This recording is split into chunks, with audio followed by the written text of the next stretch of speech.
Thank you for allowing me to talk about a topic that's kind of near and dear to my heart, which is transitional care management. I've got some slides we'll kind of review today as we go through. Let's see. And then we'll save the questions for the end or chat. And if something comes up along the way that's important and the chat comes on, we'll try to address those as we go. So, one of the things that we do need to talk about is transitional care management. So let's get started. We have quite a bit of time to work on this. Let's see.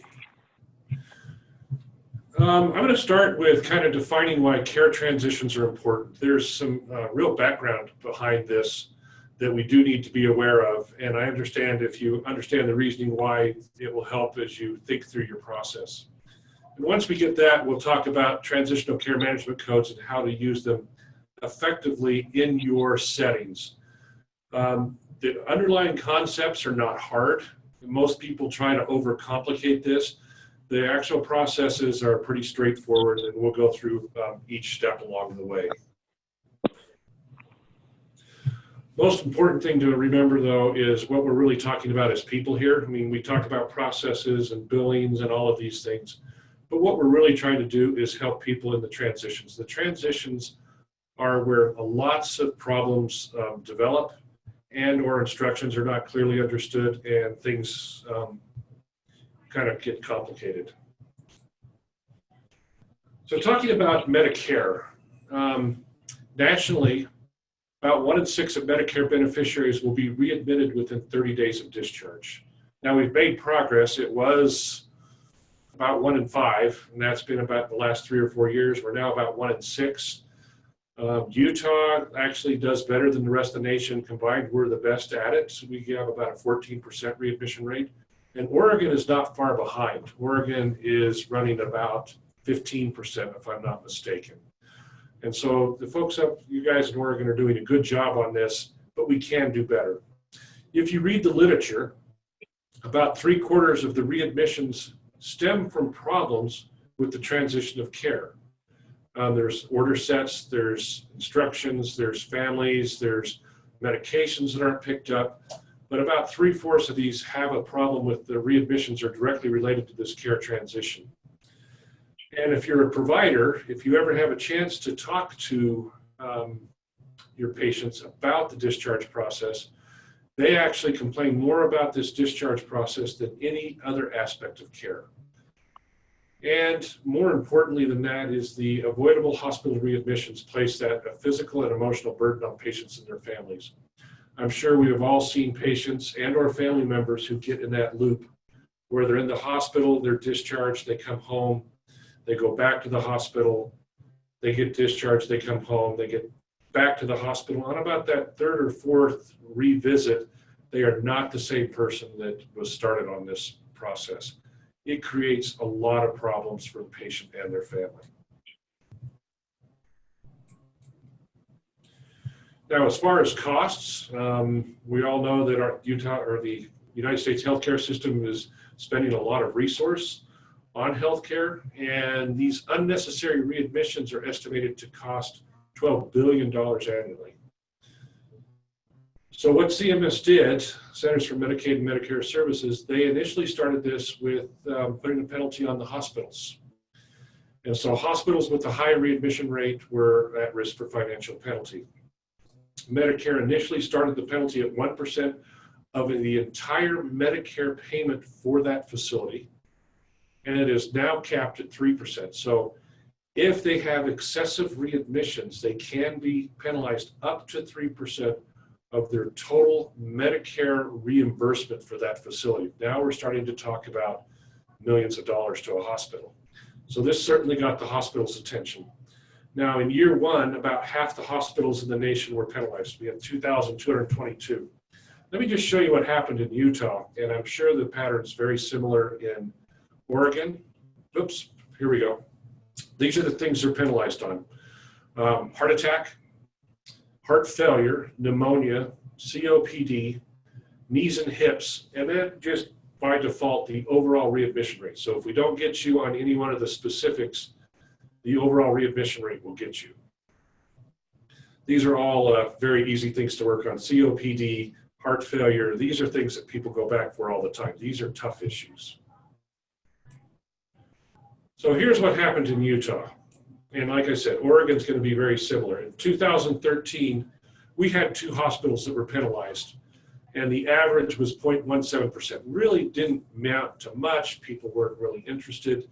But if you look through the following years, in fiscal year 2017, 20 hospitals were penalized. That's about half the hospitals in Utah, ranging from 0.03 to a maximum penalty of 2.25%. Now we're starting to talk millions of dollars. And remember, the underlying premise here is Utah has the lowest readmissions rates in the nation.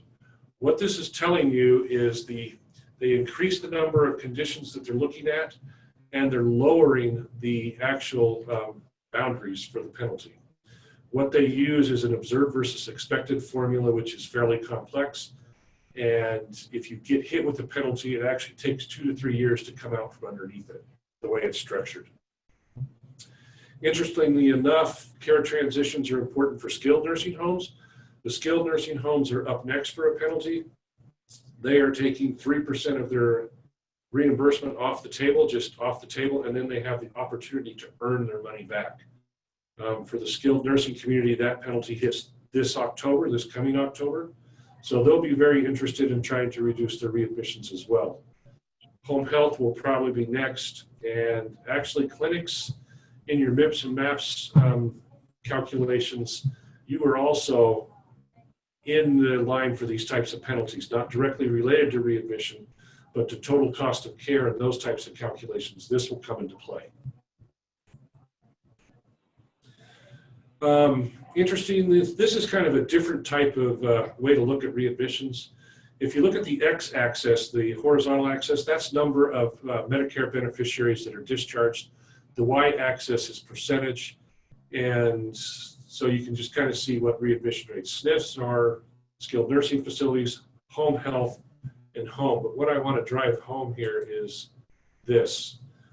The readmission rate between the highest, which is the skilled nursing facilities, which I would expect because they are the sickest and people who need the most need, and the readmission rate between home really isn't that much. We're talking a couple of percentage points. And if you really want to work on a readmission problem, you have to work on the patients that have been discharged to home, because it becomes a numbers game.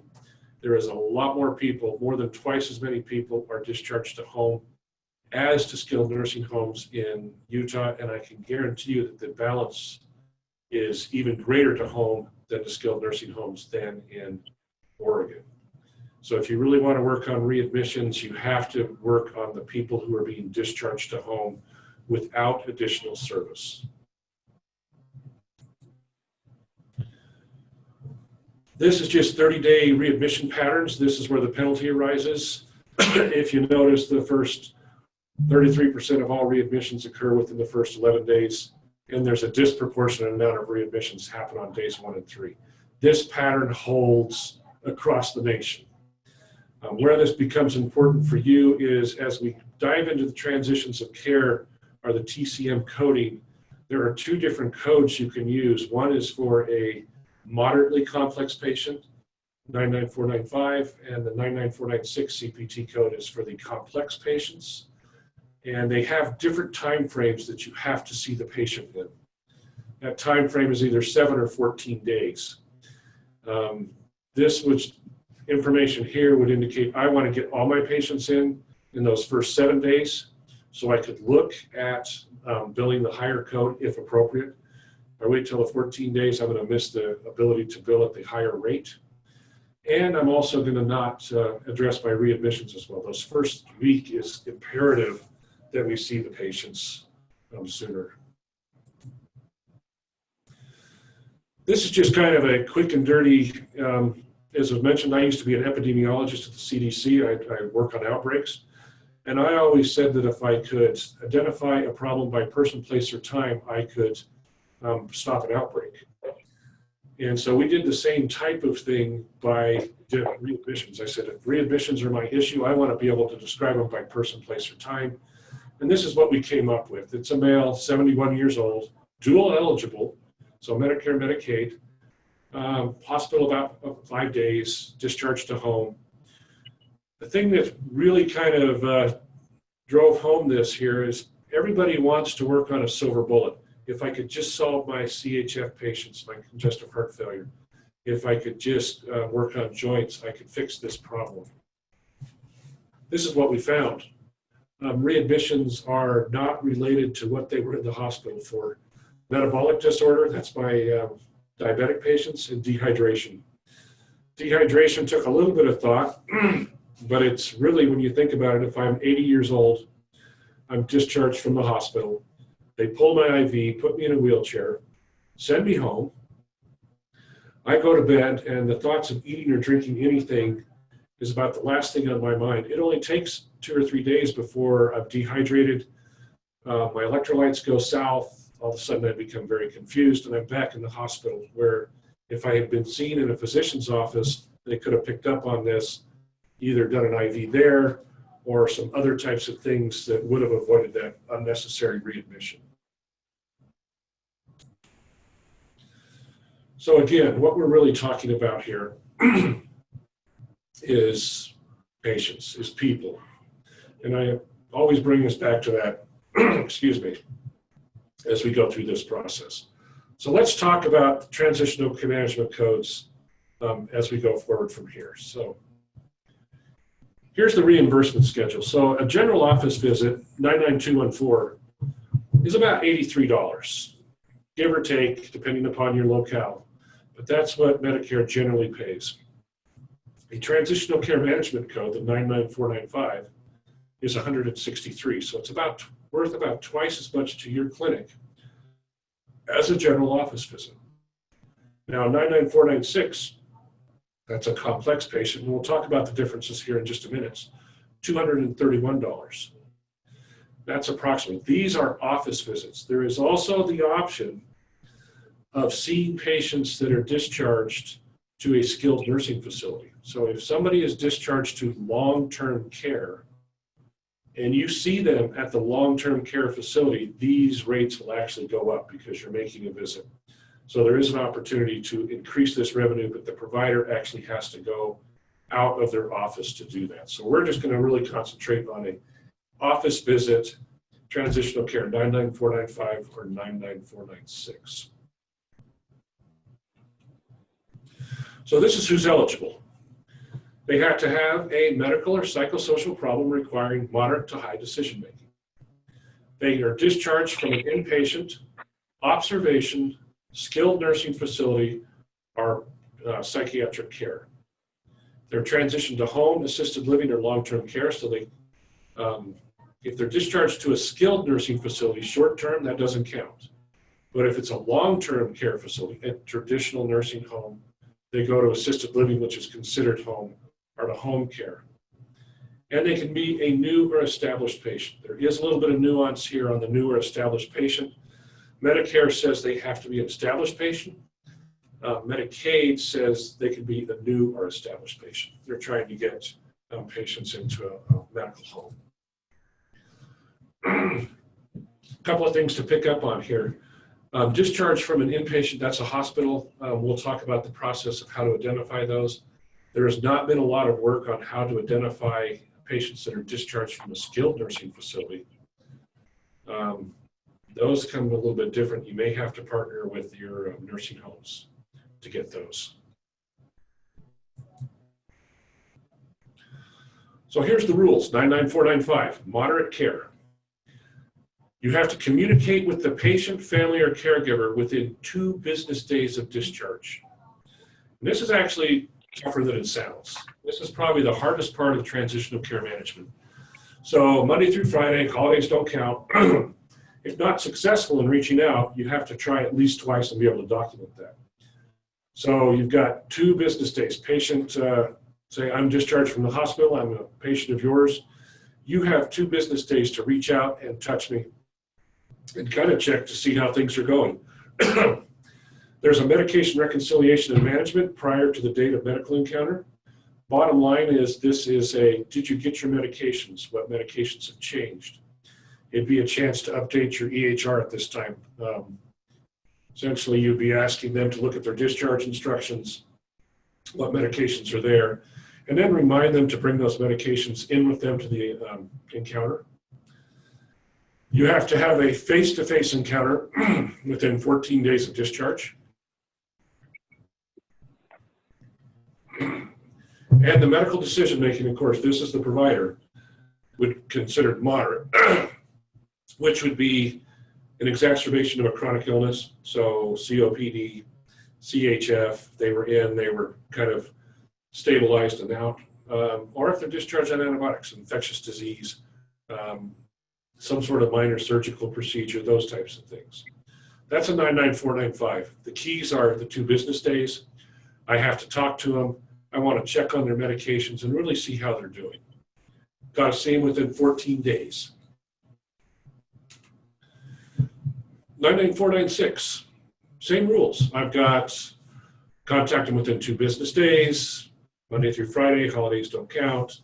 If I can't get a hold of them, I can document that I tried and keep trying, but if I don't have that documentation, I won't be allowed to bill for these types of codes. Same type of medication reconciliation.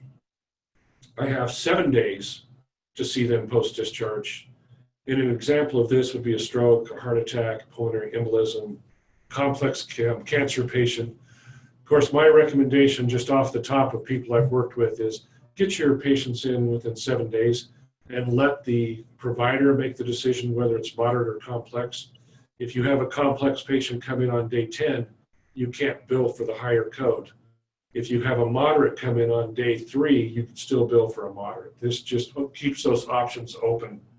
And as we saw before, if you're trying to reduce the chances of readmission, the first 7 days account for a disproportionate amount of the readmissions. You want to see them sooner rather than later.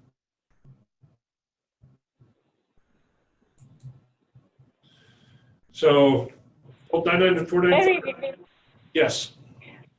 Before we progress further, there is a question. Is there a number of days between the attempts that is required?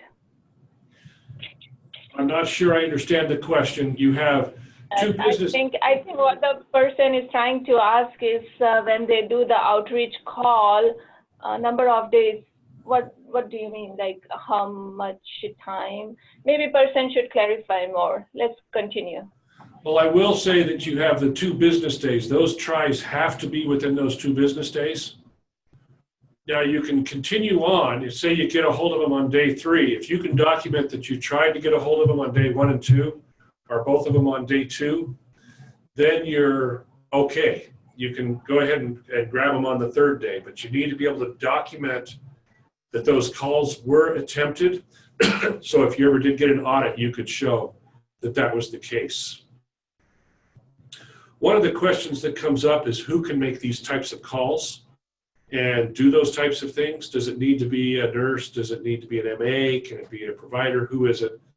And so we kind of dug into this a little bit more, and both of them require a traditional face-to-face services.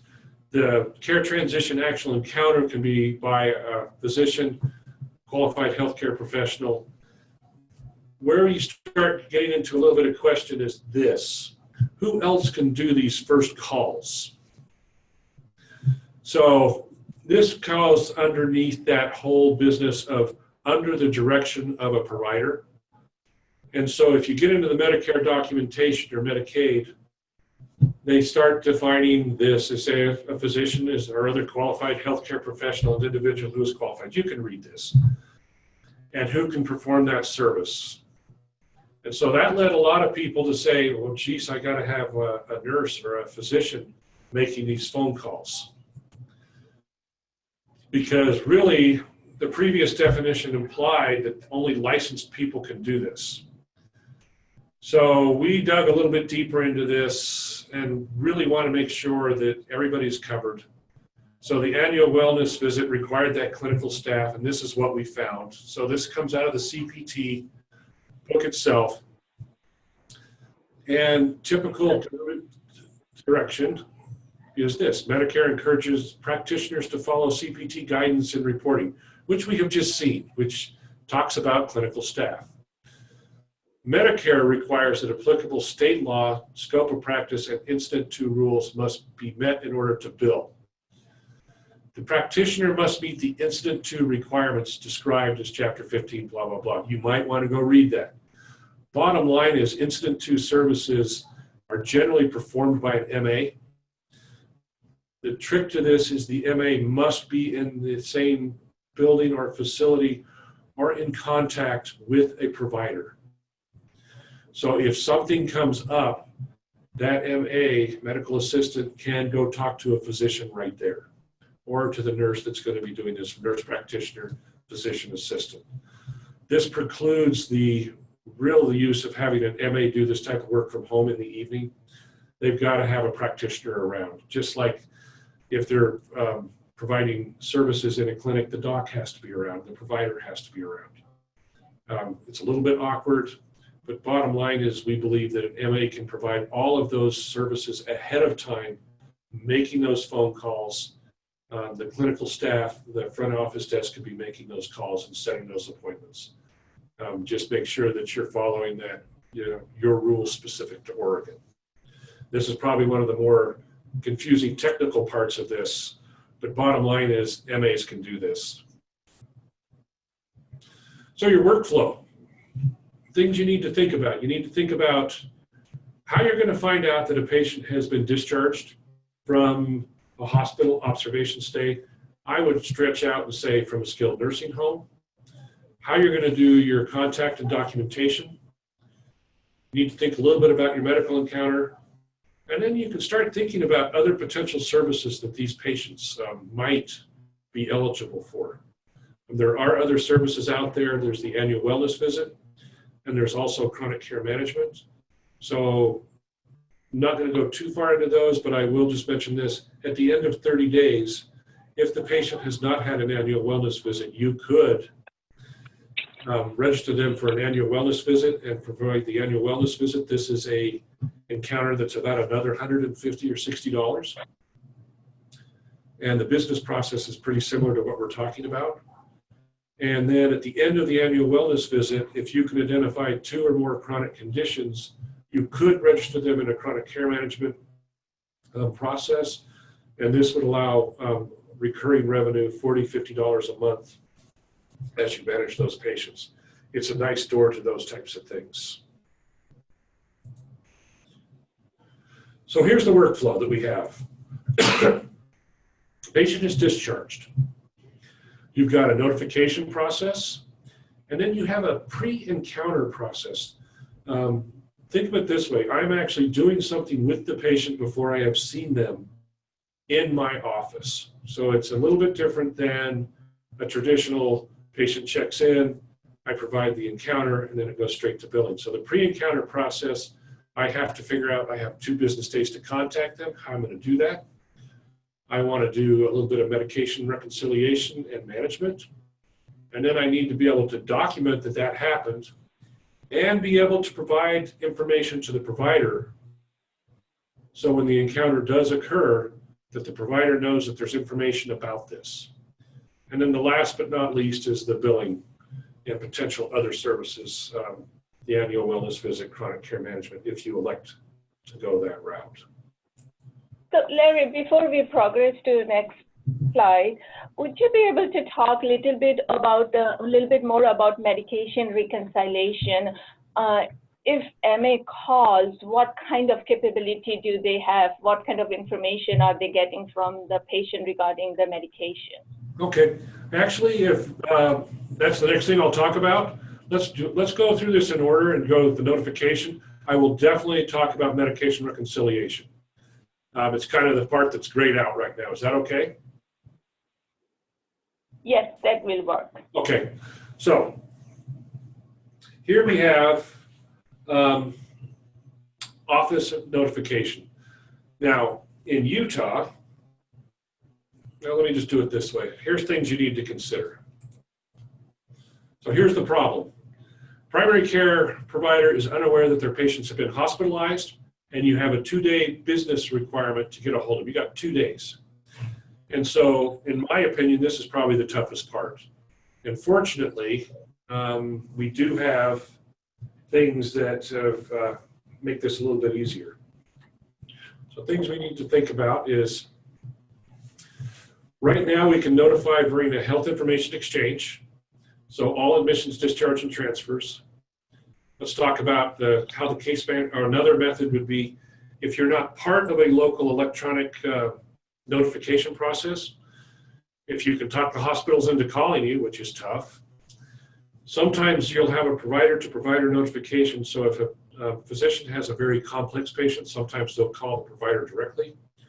Or you may be part of a vertical integrated system, so an accountable care organization, which will have hospitals, clinics, all of those types of things put together.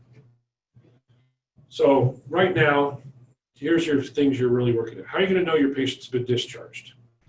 So I'm going to briefly outline how this is done in Utah. And then I'm going to let Oregon kind of talk about, you guys talk about how this is done in Oregon. Same underlying concept, but there's specific differences. So in Utah, we have a thing called the CHI, Clinical Health Information Exchange. If you are enrolled with the CHI, this is our one-stop shop, so to speak.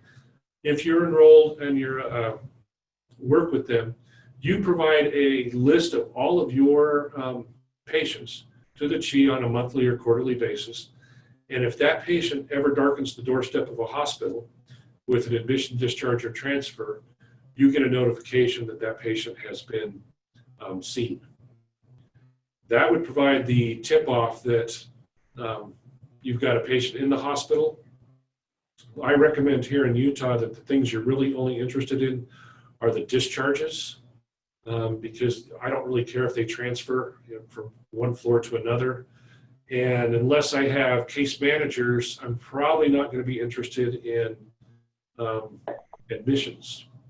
Now, if I have case managers, I'll be very interested in that. But if I don't, that's just clutter that I get via email, and it makes it harder to track who I really need to see. It's up to you entirely. I would also make the case, if you really don't want the physicians monitoring the emails and checking these things, they have other things to do. Let other people work at the top end of their practice, and having a physician check his or her emails for discharge isn't a good use of time. So in Oregon, I'm going to let Oregon step in here for a minute. And I know you have a system, but the details I'm not up to date on. So you want to take a minute and talk about that? Yes, so in Oregon State, there is something called EDI and pre-manage. EDI is for Emergency Department Information Exchange. It's a HIT for Oregon State. And pre-manage is a part of that. That's another software which is accessible to all the primary care clinics. Those both are interconnected, EDI and pre-manage. So whenever a patient shows up in the emergency department, or if patient is admitted, or if there is any activity in the hospital, the information is live in pre-manage. Pre-manage is obtained by various resources. Your CCOs do sponsor that. That's the best way to get pre-manage. So in Oregon, the workflow for TCM is those who have pre-managed when the patient is discharged. Clinics which have pre-managed, practices which have pre-managed, they get the live information. So someone in the clinic, like MAs or a care coordinator, what they do is they constantly check, in their one screen, the pre-manage window is open, and they see that which patient has been admitted, which patient has been discharged, and they start doing the outreach call accordingly. The downside of pre-manage is that it's not integrated in EHR, so they have to manage to a screen. So that is what is very prominent in Oregon State. Clinics which doesn't have pre-manage, for them, I have seen that a fax is another way where they get the information, and they have to have a really robust workflow for fax because it's very easy to get lost. So that is something which is another way. Anyway, I have a team of HealthInsight people here with me in the room. David, anyone else would like to pitch in? Yeah, I think the only thing I would add, thank you, Seema, good job.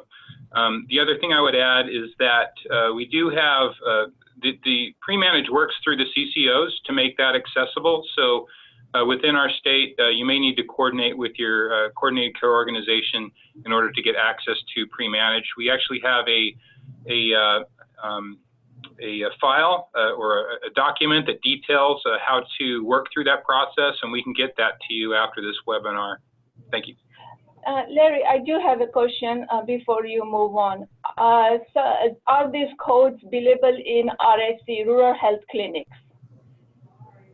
I'm sorry, you broke up there over the connection. One more time, please. Are these codes billable in rural health clinics?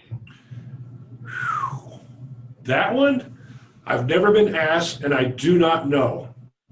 Okay. I would assume yes, because I've never seen anything that I've been reading that say they are not, but I've never read anything that says they can. And usually when those types of things happen, there's there's an accept blah blah blah rural health clinics or something. But I do not have that answer. I would assume, but we all know what assumptions get you at times. So yeah, and we can have some confirmed answer, and we can definitely email out. Yes. Another question is, who are we? Is this assuming to be primary care provider of the patient? I believe the question is this for primary care, or can specialty also bill? If that's the question, then yes, both of them can bill for it. Yes, yes and no. This is why you want to be on the spot and make those appointments within the first 7 days. There is a nuance to this use of this code. Only one provider will actually be reimbursed. So if they say on day 3 they are seen by you, your clinic, and then they follow up with another provider on day 6, the first one in with the bill wins, is the bottom line. Only one practice can get, or one provider can be reimbursed for transitional care management. So this is another reason you want to reach out, get a hold of that patient as soon as possible, and get them into your clinic as soon as possible. In a way, it's kind of like a race. And that's just, I wouldn't have done it that way, but that's the way it's done.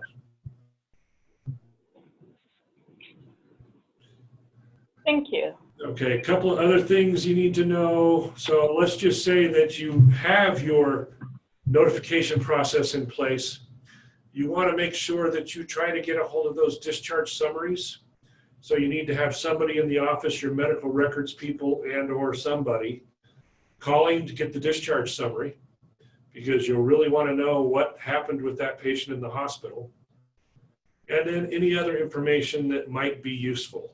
So lab reports, those types of things. Anything that you deem as valuable to make sure that you provide that continuity of care. Now, I will say you probably have a better system than we do. Utah has 30 days to get a completed discharge summary. And so patients are discharged without that completed discharge summary, and it causes us all sorts of havoc. We're trying to get the law changed, but it is what it is. So I'm not sure what it is in Oregon, but my guess is you're a little more up to date on it. Other states won't let patients be discharged without a discharge summary. And I'm assuming that's probably a progressive state like you guys. So next step we have, here's kind of that pre-encounter. We need to figure out how you're going to call these patients within 2 business days. Here's the medication reconciliation question that came up, and then your documentation. So here we go. Contact your patient within 2 business days. Now remember, weekends and holidays don't count. So if the patient is discharged on a Friday at 5 o'clock, you got Monday and Tuesday. But what are you going to be your documentation process, and then schedule the appointment? I strongly recommend you schedule that appointment as soon as possible and go forward. The medication question, let me see if I've got something here. This is just a couple of things that I have pulled from people who have done this.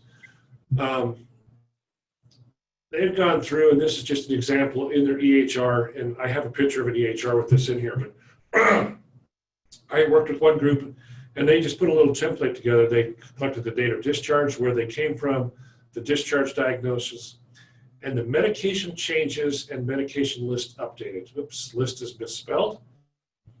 And at that stage, what they were doing is they were going through the list that they had on the EHR within the clinic and saying, are you still taking Lipitor? Are you still taking, and work the list. And then they were allowed to update that list. And then the physician would confirm that when they came in. And they made the recommendation to, when you come in, please bring all of your medications. Just put them in a bag and bring them in so we can double check them. And so it also allowed them to update that medication list. And then if they brought in their medications, they went down that road. You would never expect an MA to do a medication reconciliation as like a provider would or a pharmacist. Essentially, they're updating that list, and what they're really trying to do is making sure that they got their medications and are having problems. So I hear stories of they change the medications, and every time I take the new dose, it makes me sick, or I have another type of problem or a side effect. That's an opportunity to get them into the clinic sooner so it can be addressed. And if necessary, could you come in today? We'll find a spot for you. Medication reconciliation is an important topic, yet you will never find a definition of exactly what it is. I have yet to find in the literature or anything else what a documented medication reconciliation is. And so in this case, it's, let's make sure that you've updated that list. You're assessing to make sure that they have any changes, that they've got their medications, and you're looking for any troubles that they're having. They were also looking at problem lists and labs updates, so they were grabbing the latest labs from the provider or the hospitals. In Utah, we have the ability for providers to look into the hospital systems and read-only rights. In other words, they could go look at these things. And then any discussions they had with it. Same thing here is another documentation. This was one for a diabetic. And so they used the initial, and then they also had, if it's a diabetic patient, because we know that they're high risk, some other things. And so they just built these in as templates into their EHR so that the provider, when they saw these patients, the information was at their fingertips, and the provider did not have to go looking throughout their EHR for this, because some of these things are located in various locations. The people who are successful with this generally have an MA or somebody who's dedicated to this, and this is one of their primary jobs. So they will be working on care transitions and other quality type projects, not precluding seeing patients, but they have somebody who's, this is their job, this is their work. So you don't have 12 different MAs trying to put this together. Assign one or two people to go down this road. This was just an example of a template that somebody put. I think this was eClinicalWorks, if I'm not mistaken, how they built it into theirs in documentation. The trick here is you've got a pre-encounter. This is not a traditional encounter, so you have to figure out how you're going to document this within your EHR. And there's no right or wrong way. You just need to make sure that you have a consistent way. So if an audit ever did occur, you can show that we reached out, we tried to contact them, we got a hold of them on day 2, here's what we collected, this is what we did, and then we made an appointment for them. And then you have to be able to flag this encounter in the, essentially the scheduling as some sort of documented transition of care, so the provider, when it pops up, they know to go look for this information. If you don't somehow flag it, or have a special type of scheduling code or something that everybody's aware of, the provider will not know to go look into these types of things, and they'll miss the opportunity for that extra data collection. So the encounter, like I said, they just have to know that this was a transitional care management. And the encounter actually is designed around a traditional medical encounter, but they're specifically looking for things that happen during this transition. We want to make sure that we changed your medications in the hospital and you're a diabetic, that your blood sugars are going to be okay. We might want to have you come back in a couple of times to check blood sugars. If you happen to have congestive heart failure and we changed your diuretics, we want to make sure that we spend some time educating, making sure that we're either not dehydrating them or they start to fill up with fluid again. The provider needs to provide some educational opportunities here and talk about what's happening and what we're trying to deal with. It's entirely legit to schedule them to come in for another encounter during the 30-day window here. So the transitional care management is a 30-day, the idea behind it's a 30-day. I can see them under the transitional care 99495 or 99496 encounter, but I can't bill for that again. If I need to see them next week as a follow-up, I can reschedule them for a routine office visit and I can bill for that encounter. I just can't go down that other road. There is one hiccup in the TCM codes that you need to be aware of. If the patient is readmitted within 30 days, say you see them on day 7, and on day 21 they go back to the hospital, your billing will be rejected as a TCM code, and you'll have to resubmit it as a office visit. It happens. The idea behind the enhanced reimbursement is you're preventing a readmission, and if the patient unfortunately is readmitted, the billing will be rejected, and you'll have to resubmit changing the code to a general office visit or whatever the office visit was. So from here, day 7 or 14, so let's just say you're seeing them on day 7. You want to make sure that you complete the encounter, so the provider needs to know that this is a transitional care code. Now you notice I crossed out, but don't submit a charge. This is one thing that CMS has done for us. The first year or two of the transitional care management, you actually had to hang on to this encounter, but not process it for 30 days. So they had made you set up a separate billing cycle or a billing thing, and you had to put it in a particular file, and then on day 30, after the encounter, you would submit a charge. They've done away with that, which simplified this because your billing people really didn't like that one. You need to document the place of the encounter, and by that, if you happen to have a provider that is seeing patients at an assisted living facility, a skilled nurse or a long-term care, or other place outside of your facility, they can bill at an enhanced rate beyond what we're talking about. The provider will need to complete and review the medication reconciliation. So they need to look at those meds and make sure that nothing exciting is going on in there. And then they need to document the complexity of the patient. So moderate versus complex. Moderate is an exacerbation of chronic illness, discharge with antibiotics, kind of a moderate or minor to moderate surgery. Complex is heart attack, cancer, those types of things. But again, the provider they make that call. They just need to be aware they need to do it.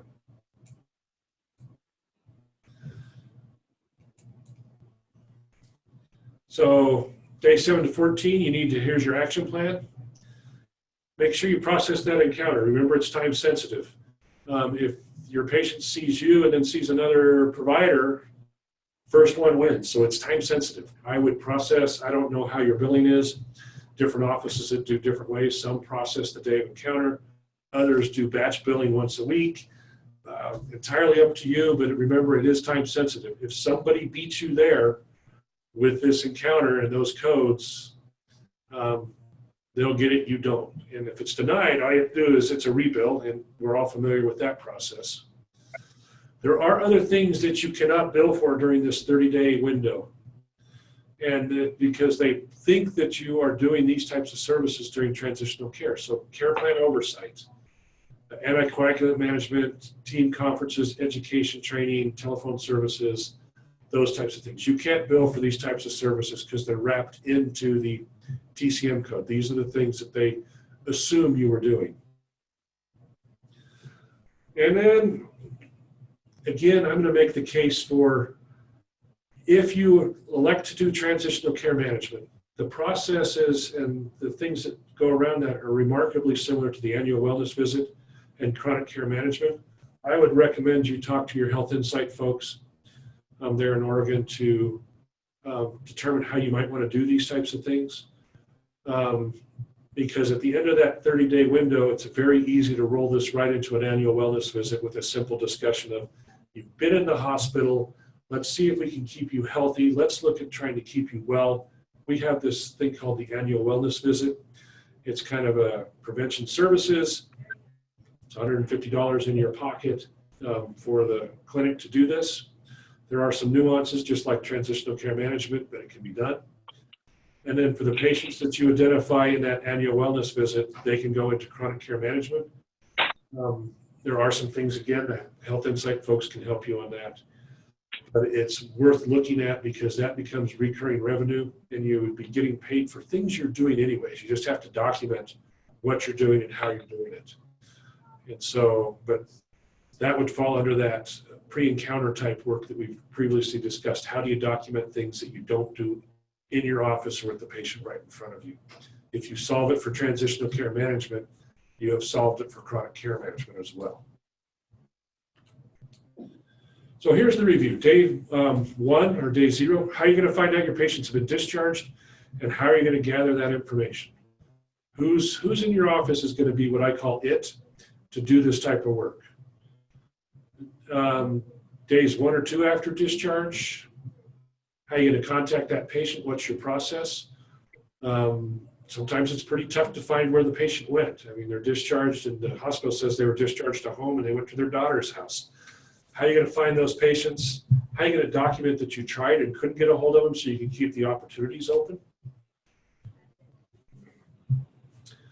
How are you going to process, whoops, what was that? Yeah. Initial contact, the encounter. How are you going to process that encounter? How are you going to avoid reporting on other oversight services? And how are you going to make sure that the provider knows that this information has been collected? And then out past day 30, you want to start thinking about annual wellness visit, chronic care management. The other one to think about is how these patients have an impact on your MIPS scores. Total cost of care. We all know that MIPS is going to do plus or minus 9% of your reimbursement eventually. These are patients that you really want to pay attention to. Patients that are going in and out of the hospital are your high-risk patients. They're the ones that are going to drive up your total cost of care. They are also the ones that you're going to have problems with your other quality measures on. So it would behoove you to figure out how I'm going to manage these guys to the best of my ability so I can maximize not only my encounter reimbursements, but my quality reimbursement as well. Here's some additional resources you guys can look at. I think these slide sets are going to be available, so you can click and go look here. HealthInsight's done a return on investment calculator. If you want to work with your people working in your clinics, you can actually figure out how much some of these types of encounters may be worth to your bottom line. I mean, we all have to be cognizant that we have to stay in business.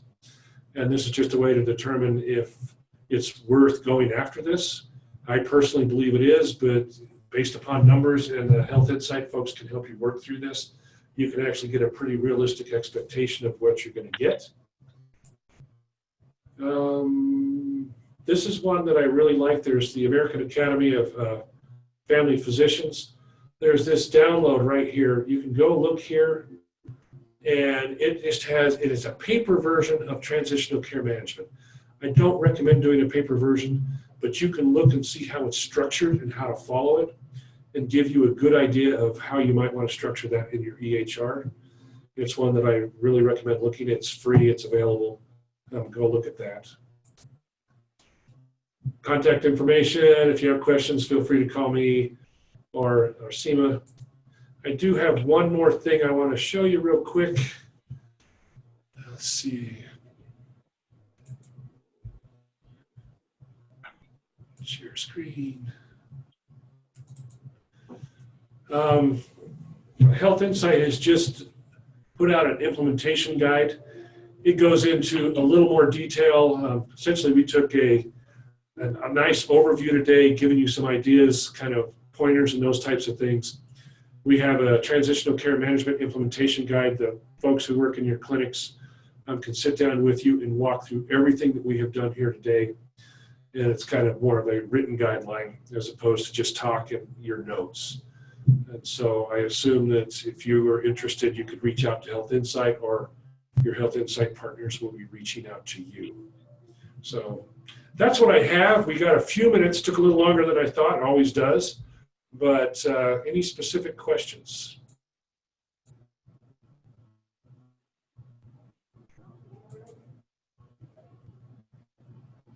Oops.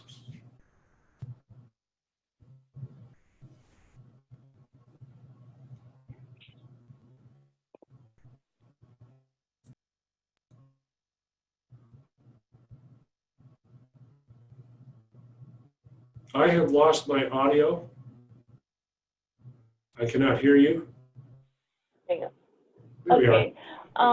There are some questions. Can face-to-face happen in the patient's home? Ooh, the one thing they say about face-to-face is it can't happen on the day of discharge.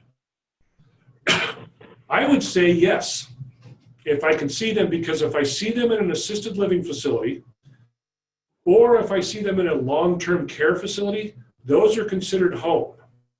Now, a skilled nursing facility, short-term, that's not considered discharge to home. But if a patient is discharged from a hospital to long-term care, which is distinctly different, they might be in the same building, but it's different, and or assisted living, yes. I'd have to say where the service was provided. And if I'm outside of my traditional clinic setting, that would be an enhancement on the reimbursement.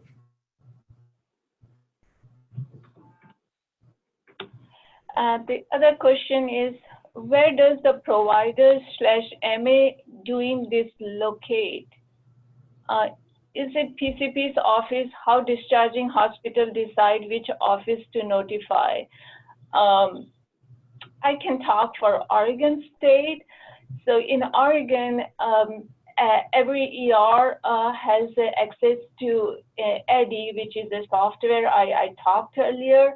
And most of the time, if it's a CCO patient, and those CCO patients are attributed to a particular facility or to a provider, so information is there, and they can obtain the information from the EDI. Or just last week, we did another webinar on readmission, and then we found out that not everyone relies on EDI because it's not always the current information.